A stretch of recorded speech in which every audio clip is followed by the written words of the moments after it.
Nous avons tous le droit de vivre de notre projet. C'est d'ailleurs ce que j'ai fait moi-même il y a plus de 17 ans, passant de l'univers des nouvelles technologies à fondatrice de médias engagés. Et aujourd'hui, nous n'avons jamais été aussi nombreux à chercher l'indépendance. Alors aujourd'hui, je suis ravie d'accueillir comme sponsor de cet épisode Live Mentor, premier organisme de formation en France pour les entrepreneurs. 20 000 personnes ont déjà été accompagnées dans leurs projets professionnels. Live Mentor propose des formations en ligne d'une durée de 3 mois et tout au long de celle-ci, un mentor expert vous guide pas à pas. En plus des cours pratiques et pour développer votre réseau, vous accédez à une communauté de plus de 20 000 entrepreneurs. Alors aujourd'hui, et spécialement pour les auditeurs de Métamorphose, Live Mentor offre gratuitement l'accès à sa formation en ligne phare, 10 jours pour lancer son projet et en vivre. Pendant 10 jours, chaque participant recevra gratuitement un cours en vidéo. Vous pouvez accéder gratuitement à la formation via le lien livementor.com/métamorphose. Je vous appelle livementor, livementor.com/métamorphose. Merci.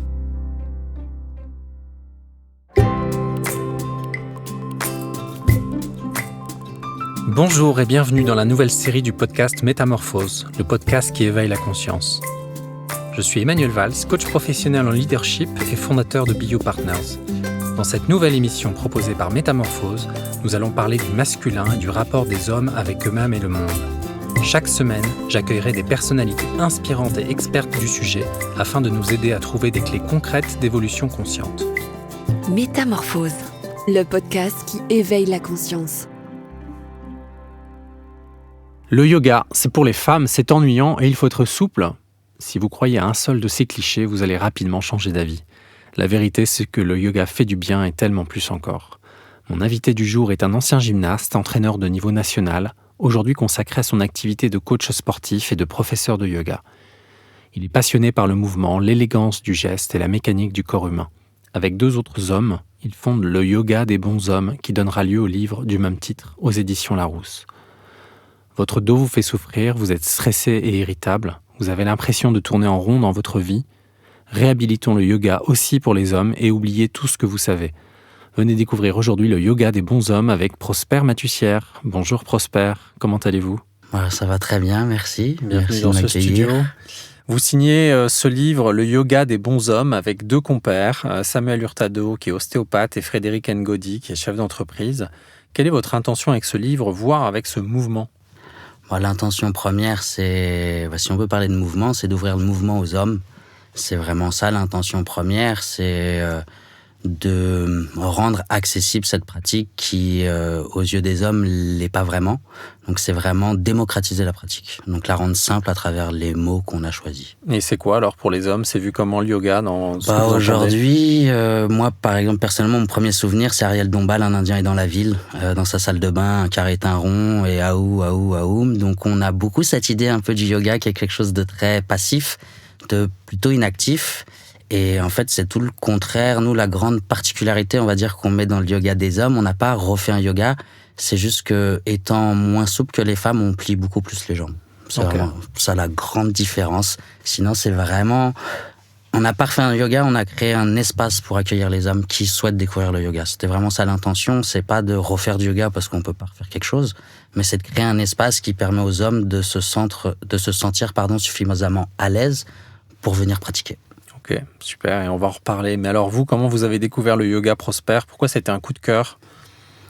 Moi, j'ai découvert le yoga à travers une marque qui est très présente dans le yoga, pour laquelle je suis devenu ambassadeur.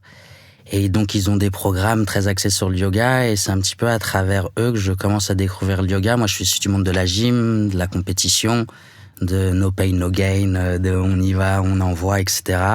Et je découvre à travers le yoga une philosophie qui est différente, où il y a beaucoup plus de bienveillance, si on peut dire, mais avec les mêmes intentions qu'il y avait dans la gym, à savoir la concentration, la précision et la beauté du geste, si on peut dire. Et c'est pour ça que j'ai vachement accroché, parce qu'il y avait des similitudes avec la gym, mais un état d'esprit différent, à savoir il n'y a pas de podium, il n'y a pas de compète, il y a rien à gagner. Donc j'ai beaucoup apprécié ça, en fait, cette simplicité de bouger sans... Moi, j'ai toujours été jugé quand je bougeais, et aujourd'hui, j'ai une liberté de bouger sans être jugé, et je trouve ça vachement chouette, et c'est pour ça que le yoga m'a vraiment plu, parce que j'ai trouvé une approche super intéressante et simple. Donc vous avez pu vous détendre et ça vous a plu. Exactement. Alors après, attention, ça peut aussi faire des grosses courbatures, ça peut être très intense, mais au début, même si c'est très intense, la fin d'un cours permet en fait de se détendre. Donc c'est vrai qu'on en ressort, même si ça a été très intense, on en ressort quand même beaucoup plus zen. Alors on entend le yoga, c'est pour les mangeurs de graines, il faut être souple et puis c'est chiant, moi j'ai besoin de transpirer. Quelles sont les principales idées reçues concernant le yoga ? La numéro 1, c'est « je ne suis pas assez souple pour faire du yoga ». Ça, c'est vraiment la phrase qu'on entend le plus, mais c'est comme dire je passe pas mon permis, j'ai pas de voiture. Il y a un truc qui est pas logique. Donc ça, c'est la numéro 1. Et après, la 2, oui, c'est beaucoup on fait rien, je vais m'ennuyer. Il y a vraiment ces deux aspects qui sont toujours présents. Et souvent, après une première séance, le premier retour qu'on a, c'est « ah ». C'est beaucoup plus dur que ce que j'avais imaginé. C'est vraiment le retour numéro 1. Mais la grande phrase, c'est la souplesse. C'est je viens pour yoga, je suis pas souple. Ok. Et alors, et à propos d'une autre idée reçue probable, le yoga, c'est plutôt pour les femmes. Qu'est-ce que vous répondez aux hommes qui vous disent ça ? Que oui, ça c'est la commercialisation du yoga est très axée sur la femme. Donc je peux comprendre que l'homme ne se sente pas forcément représenté par ça. Et après, on est aussi... peut-être en train de déconstruire un peu ce qu'est le masculin aujourd'hui, mais faire du yoga, c'est pas très masculin, peut-être, pour certains.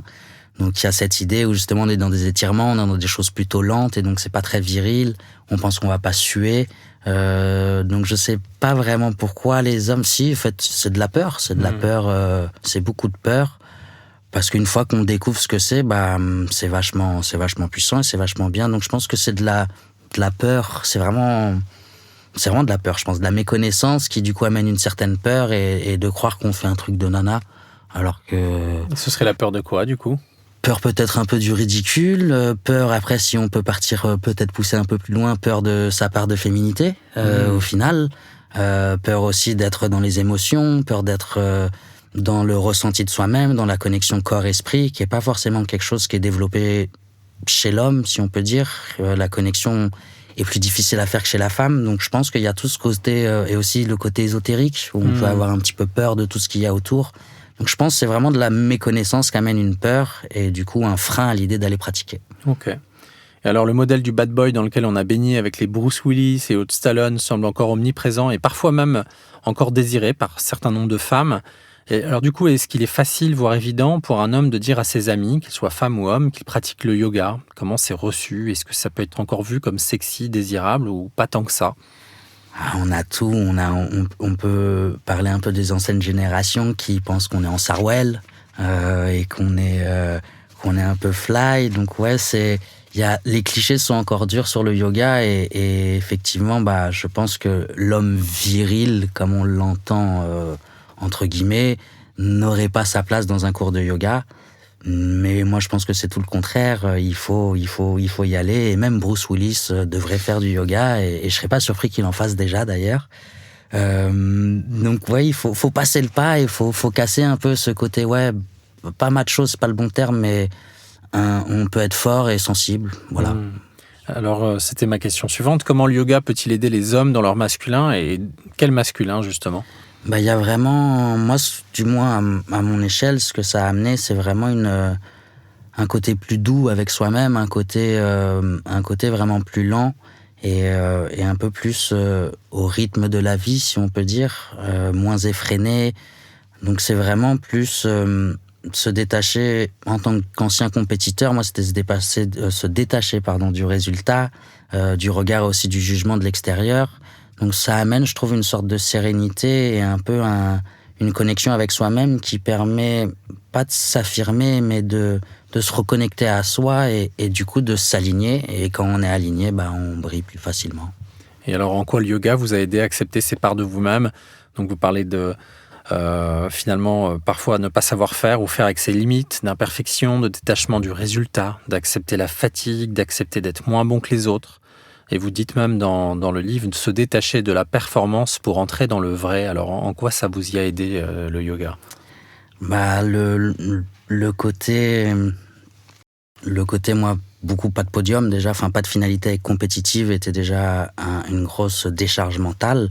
Le fait aussi, dans un cours, il y a plein de niveaux. Donc au début, ça peut être difficile aussi à accepter de voir des personnes à côté de soi qui font des figures avec des degrés plus élevés. Donc il y a aussi un moment où il faut l'accepter, parce que si on l'accepte pas, on pourra pas continuer sur la voie du yoga, on peut dire. Donc il y a un côté vachement intéressant où c'est des remises en question assez pas permanentes, mais qui peuvent arriver souvent, où j'aime bien dire qu'on se prend une petite claque parfois, et du coup on prend un peu de recul sur sa situation. Moi, ce que ça dézoome en fait, ça dézoome sur sa personne, et je trouve que ça amène un plan d'ensemble beaucoup plus intéressant, et du coup on passe un peu de jeu à nous, et du coup on est dans une idée de collectif, et je trouve ça beau et bien, et du coup ça amène une transformation, parce qu'on sort de l'individuel un petit peu pour comprendre que on n'est pas seul, et que c'est une interconnexion, on va dire, qui permet cette magie. Donc c'est ça que ça amène, je pense, un côté plus léger. Ok, et alors vous parliez quasiment de communauté, vous avez inventé un concept, apparemment, ça s'appellerait Brogi. Alors qu'est-ce que c'est que cette chose ? Le Brogi, c'est un peu le diminutif du bro et du yogi. Donc le yogi, c'est la personne pratiquant le yoga, et on s'est dit que faire une petite combinaison des deux, c'était sympa, parce qu'il y avait aussi cette idée de vouloir effectivement appartenir à un collectif, se sentir présent dans une communauté, et vraiment cette idée de bromance, qu'on pourrait presque dire, quoi. C'est vraiment, on est un collectif d'hommes qui s'entraident. Ouais, alors bromance, alors c'est quoi cette fois-ci, bromance ? La bromance, c'est une lovance entre bros. Donc c'est une histoire d'amour amical. Entre bros comme brother. Exactement. Pour ceux qui n'auraient pas suivi. Ouais. Alors, si vous vouliez convaincre quelqu'un de se mettre au yoga, qu'est-ce que vous lui diriez ? Est-ce que vous parleriez plutôt de l'impact sur le corps, ou des éléments qu'on est en train de dessiner là à propos du mental ? On va en parler après.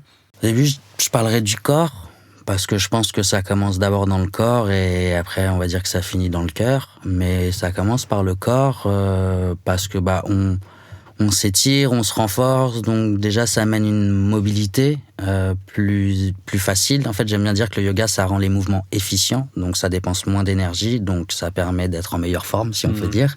Donc il y a vraiment ce côté où le corps va mieux bouger, et ça c'est déjà quelque chose de vachement bien. Et une fois qu'on se sent mieux dans son corps, on finit souvent par mieux se sentir dans sa tête. Mais ça commence par pour moi, ça a commencé par le corps. Peut-être que pour certains, ça commence par le cœur. Mais ça commence par l'un ou par l'autre, et à un moment, ça rejoint les deux. Donc la souplesse du corps nous amènerait de la souplesse sur l'esprit pour faire face à la vie de façon plus créative. Ouais, peut-être. C'est un corps sain dans un esprit sain. Ok. C'est ça l'idée. Alors vous proposez un yoga moderne et décomplexé, ça veut dire quoi ? Qu'est-ce que ça inclut ou pas ? Est-ce que c'est ancré dans une tradition millénaire ? Et en même temps, vous parlez d'un certain nombre de secrets. Pouvez-vous nous parler de ça un instant ? Ouais, dans l'idée justement de rendre le yoga accessible, parce que c'est quelque chose de très ancien, et aujourd'hui on peut pas se permettre de redéfinir le yoga, ou du moins nous, on n'a pas osé se permettre de redéfinir le yoga. On a juste emprunté moderne notre vocabulaire un peu plus actuel, si on peut dire. Et c'est vraiment ça l'idée de modernité, c'est de le rendre accessible. Donc on n'a pas refait un yoga, on a juste vraiment rendu les termes plus simples. Et donc les secrets, ce sont en fait les piliers du yoga, parce que le yoga, au final, ce n'est pas qu'une pratique physique. Il y a tout un côté philosophique autour de ça. Il y a des règles de vie et des règles de savoir-être, de savoir-faire.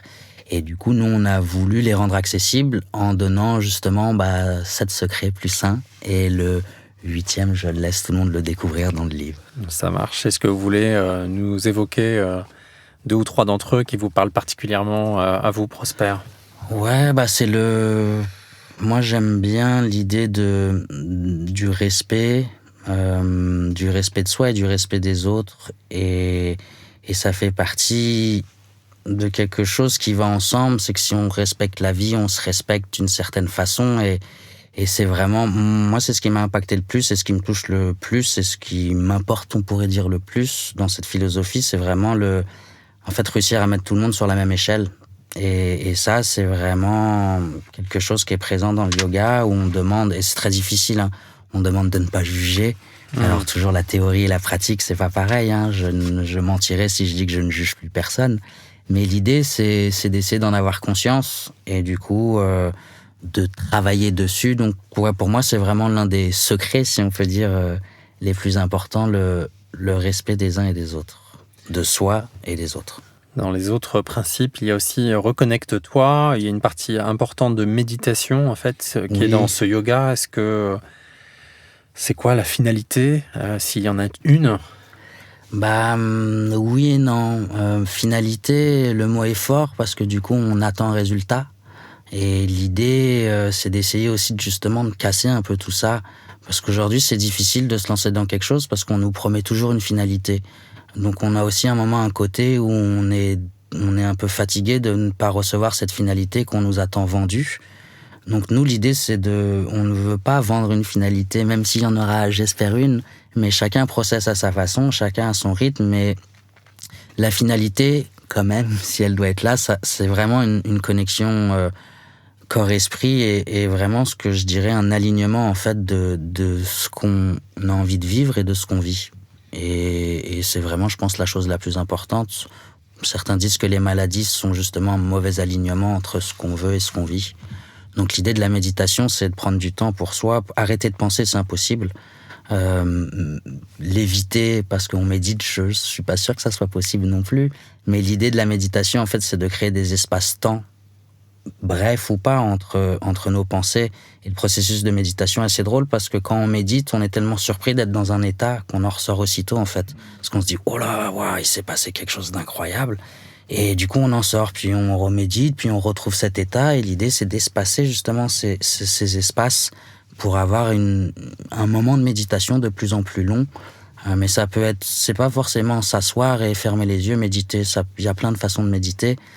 Et on essaie justement d'en proposer différentes pour ne pas être que dans cette idée d'Ariel Dombal, si on peut rebondir sur ça, dans sa salle de bain qui dit un carré est un rond est un carré. On peut méditer activement ou passivement.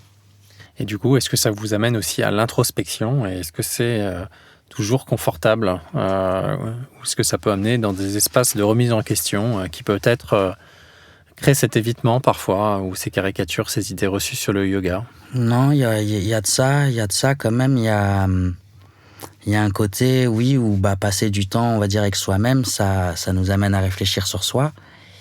Et c'est pas toujours évident, effectivement, parce que on a tous des parts d'ombre, mais qu'on veut pas forcément mettre en lumière. Donc méditer, oui, peut amener à une certaine réflexion sur soi, qui peut amener à pas forcément des pensées négatives, mais à des choses peut-être un peu moins belles qu'on le souhaiterait. Mais après, je pense que la méditation, c'est un outil aussi pour explorer ce qui nous plaît pas dans le chemin sur lequel on est et que mettre en place pour essayer d'aller vers le chemin qu'on a choisi. Se connaître vraiment parfaitement, je pense que ça sera jamais possible et peut-être qu'il faut faire la différence justement entre vouloir se connaître et plutôt vouloir quel est le chemin vers lequel je veux aller. Vouloir se connaître, je pense que c'est compliqué et du coup ça peut être un gouffre sans fin parce qu'on est en questionnement perpétuel.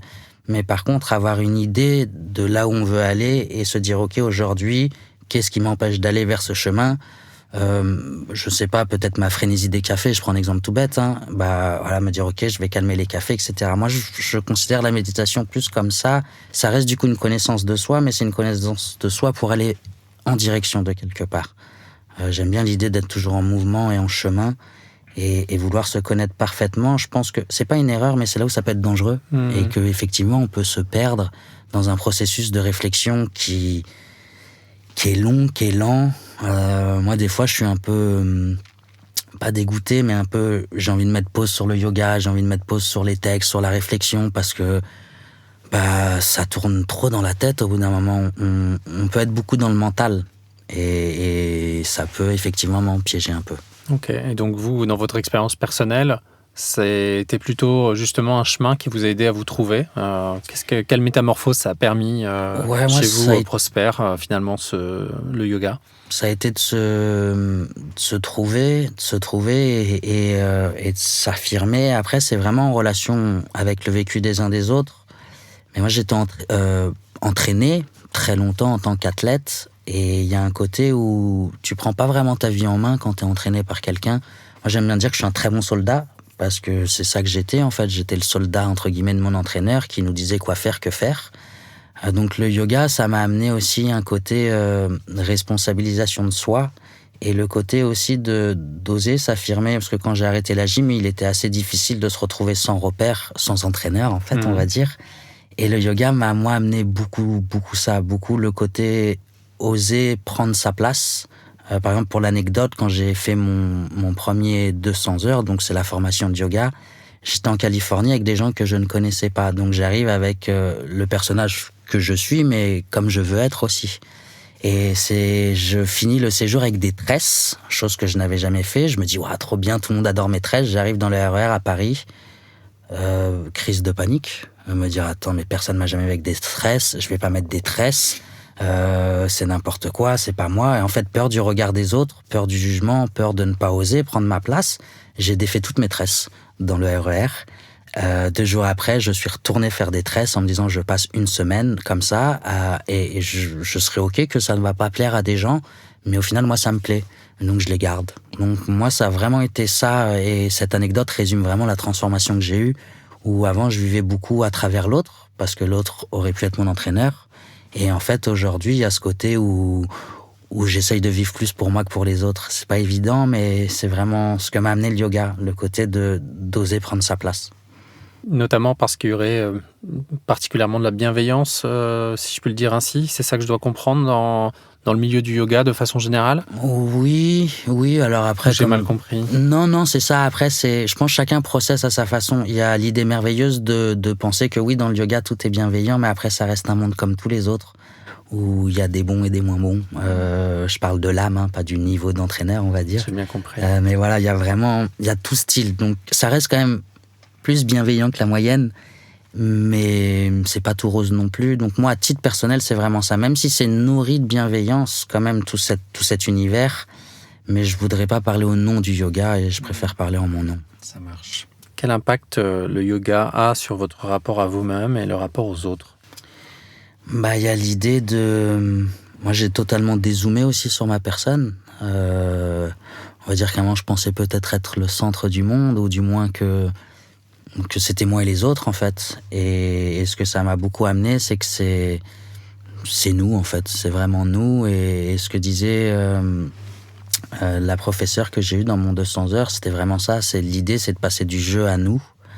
Et encore une fois, c'est théorie pratique, et c'est plus difficile à faire. Et c'est pas de s'oublier non plus dans un collectif, mais c'est réussir à trouver sa place dans un collectif, tout en gardant son individualité, mais être ensemble. Moi, c'est vraiment ça que ça m'a amené, une ouverture aux autres, et si on peut dire, du coup, une fermeture un peu plus sur moi pour mieux s'ouvrir justement aux autres. Moi, c'est vraiment ça que ça m'a amené.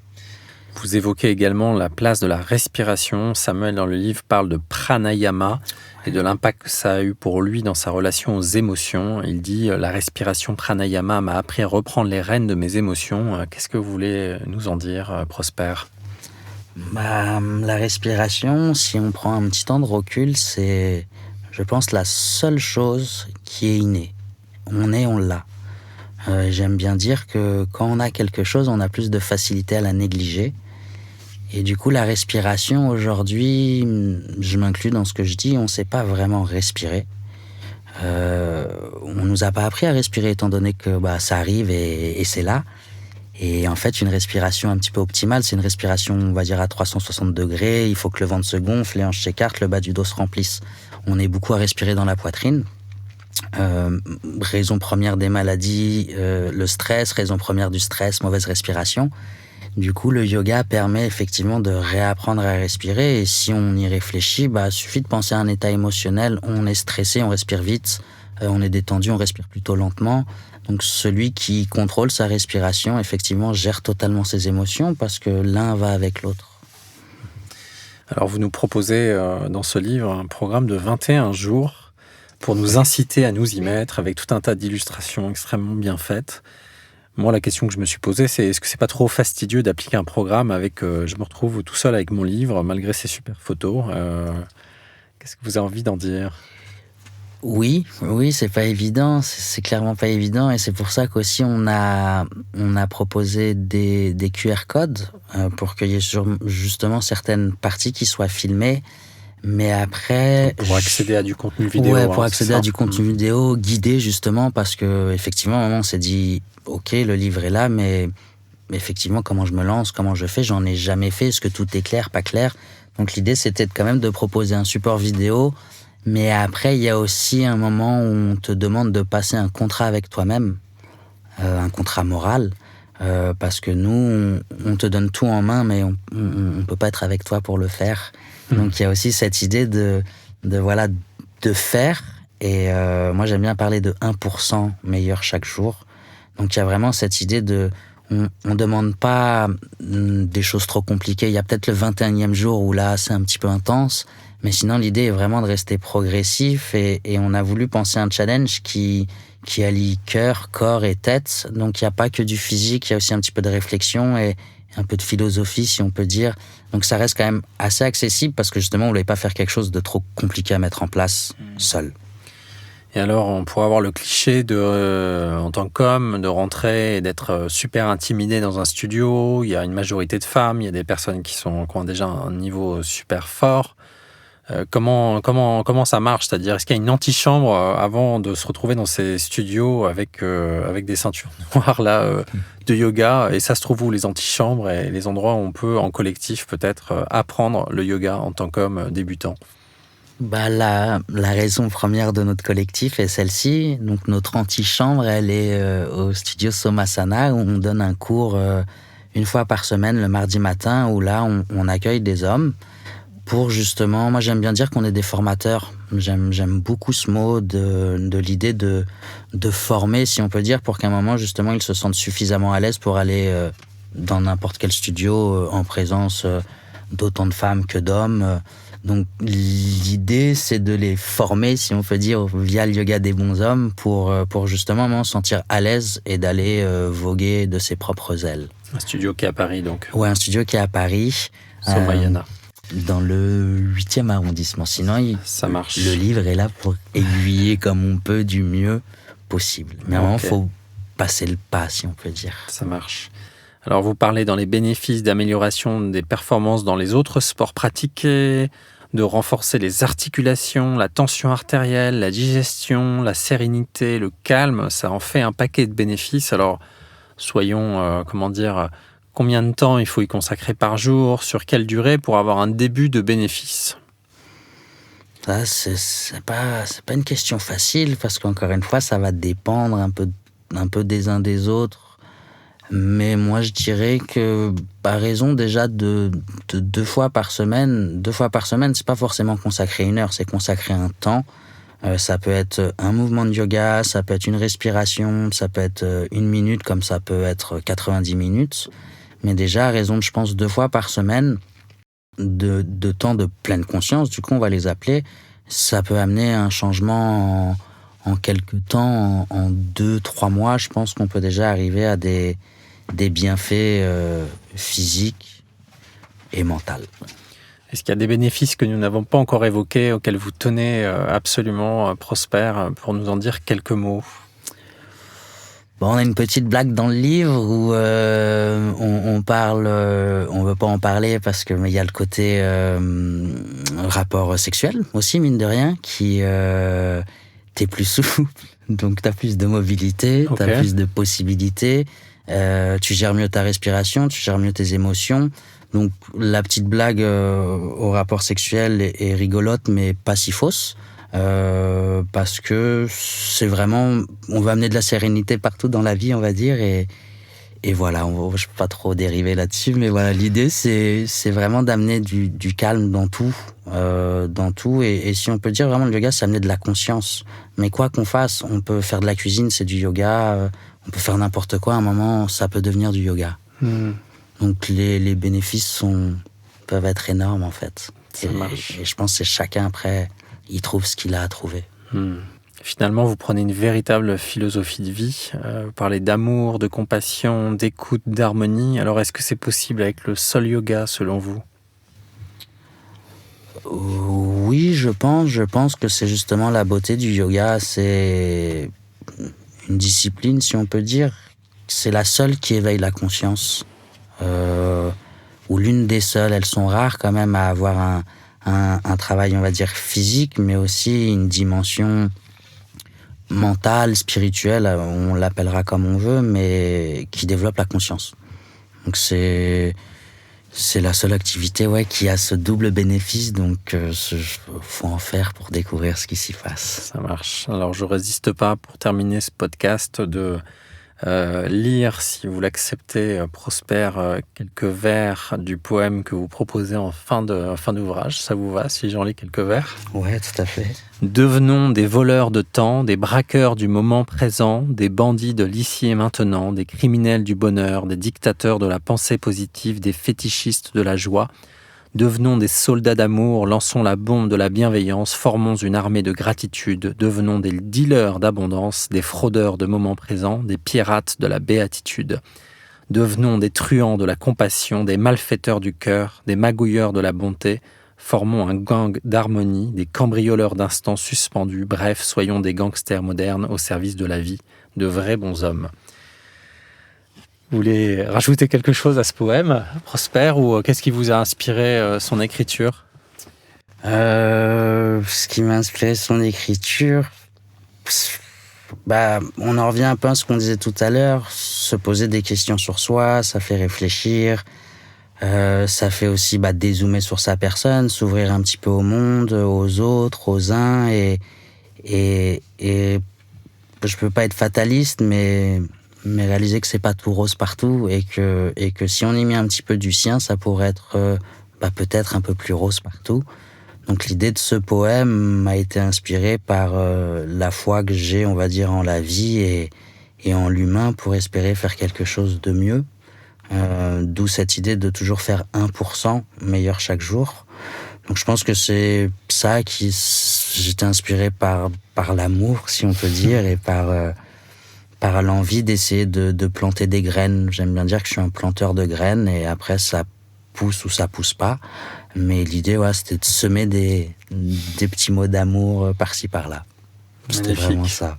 Un très grand merci, Prosper Matussière, d'être venu dans Métamorphose. Merci à vous. Je rappelle le titre de votre livre, Le yoga des bons hommes, aux éditions Larousse, coécrit avec Samuel Hurtado et Frédéric Ngodi. On peut aussi retrouver d'autres informations sur votre site internet, yogadesbonshommes.fr, ou encore sur votre Insta, votre compte Instagram, @yogadesbonshommes.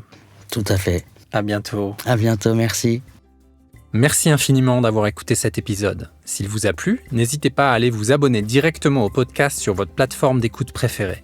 Il vous suffit de taper Métamorphose dans la barre de recherche pour le retrouver. On se retrouve la semaine prochaine, même jour, même heure, et en attendant, c'est Anne Guéquière et ses invités qui vont vous nourrir avec de nouveaux épisodes de Métamorphose. Découvrez mes invités en avant-première sur Instagram à l'adresse Métamorphose Podcast et abonnez-vous aussi gratuitement dès maintenant à la newsletter Métamorphose pour être au courant de nos conférences, ateliers et de nos dernières actualités. Pour ça, rendez-vous sur notre nouveau site www.métamorphosepodcast.com. Métamorphose, le podcast qui éveille la conscience. Par Anne Guéquière, tous les lundis et jeudis, dès 7h.